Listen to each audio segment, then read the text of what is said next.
What's up, YouTube? We are back. We are here doing a video now with Terry coming out. There is a big debate on what characters need to be buffed or nerfed, and nobody truly knows how to buff our nerf character. Now, we have some strong characters in Street Fighter 6 that are, pretty obviously strong. Like, we still got Ken, Cammy, Akuma, Rashid, and then there's the weaker characters that no one's really talking about. The characters on the weaker side, at least in my opinion, would be like Honda, Dalsim, Marissa, but I wanted to go a little bit in depth on, how do I think Capcom chooses who gets buffed and nerfed. If you guys remember from way back when, during the Street Fighter 4 times, the old man time, there was a character called Yun that was pretty good. Then players remarked that there were times that it just felt too difficult to get in on the opponent. We will truly never know how any game developer does any sort of buffs or nerfs because we get stuff like Yun has trouble getting in. If I wanted to take it a step further in the way I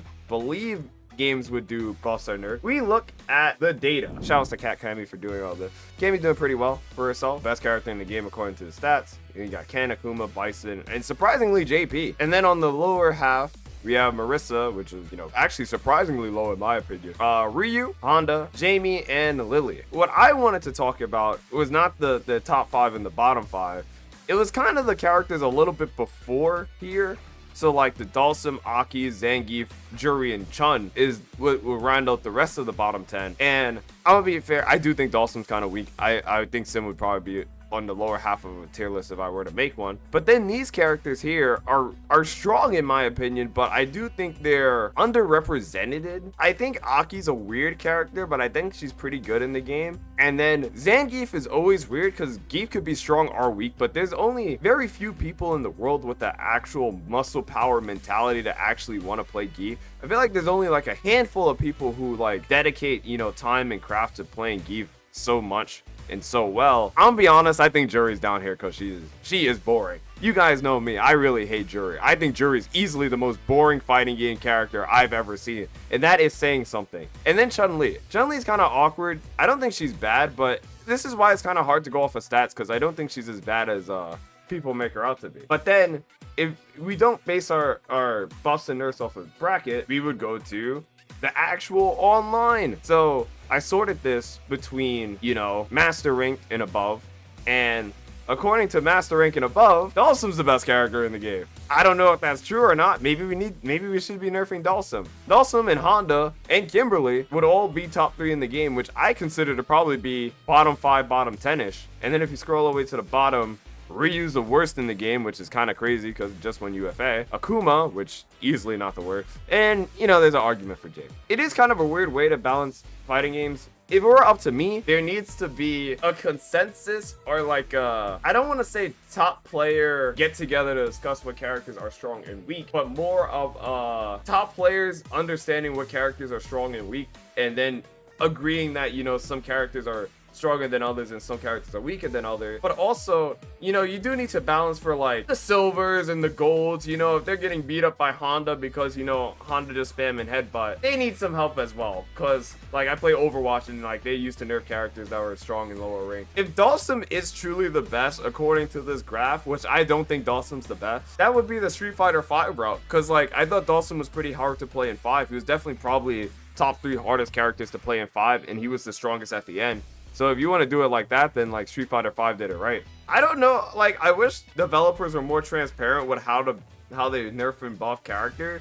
Cause like if there was a balance patch coming out with Terry, I would probably buff Marissa, Honda, Jamie, Dalsim, and I don't know who the 5th character would be. If we're going off of this metric, I wouldn't even know who to, like, how do I nerf Cammy and Ken? If we're going off of this metric, I don't know how I would nerf any of these 3 characters. Say you guys were in charge of Akuma, Ken, and Cammy. What are you nerfing about though? They're strong because of the system. I don't think they're strong because any character specific stuff. Besides nerfing Throw Loop, what do you even nerf about though? Dragon Lash? I'm not on Team Phenom, but Dragon Lash is not as bad as some of the other Ken can do. All right, chat, let me ask you this question. What's the strongest thing in this game that's not universal or Rashid level 2? Because I know that's going to be the answer. Guile, zoning, Blanca level 2, Bison's bomb plant. Yeah, a lot of people saying Bison's bomb and scissors. I do think Bison will get nerfed. Unironically, I actually do think Bison will get nerfed. These three characters I do think are hard to nerf. I do actually think Bison's gonna get nerfed. It's funny because I think Bison's probably public enemy #1. And I don't even think he's the best character in the game. Akuma's damage in the corner, his corner game's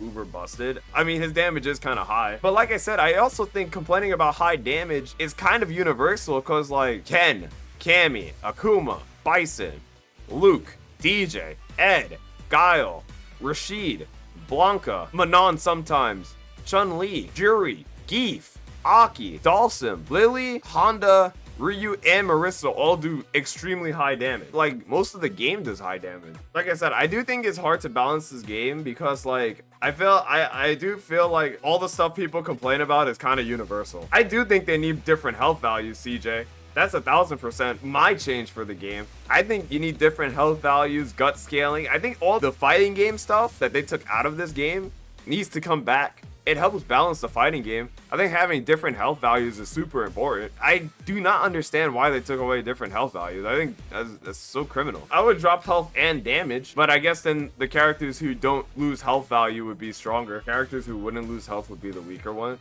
Not JP and Bison.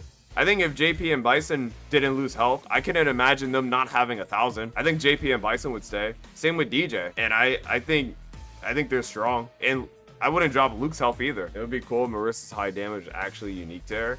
That's kind of one of the reasons I think Marissa fell off. Everyone was saying Marissa does mad damage, but then people started figuring out combos where every character kind of does high damage. Aki does crazy damage right now. Aki easily gets cooked. I mean, Aki has a more defense than like Kimberly and Manon. You're saying Aki needs her health because she doesn't have a reversal. Bro, Kimberly needs her health. She doesn't have a reversal either. Kimberly just died. But yeah, like I said, I don't think this game's hard to balance because like I said, everything's kind of universal. So it is kind of like, yeah, also you got to think about the tools. Like Guile and Chun not having throw loops isn't that bad because both of those characters have some of the best fireballs in the game. Like Kikoken and Sonic Boom is so good. What has Honda got? That's why Honda's bad. And they both have fireball driver. Nobody cares about Honda. What's the point of putting him in the game then? You gotta care about the character. You can't just have the character in the game doing nothing. What if they just took Honda out the game for a new character? Nah, every character needs a downside. I like Marissa not having good anti-air.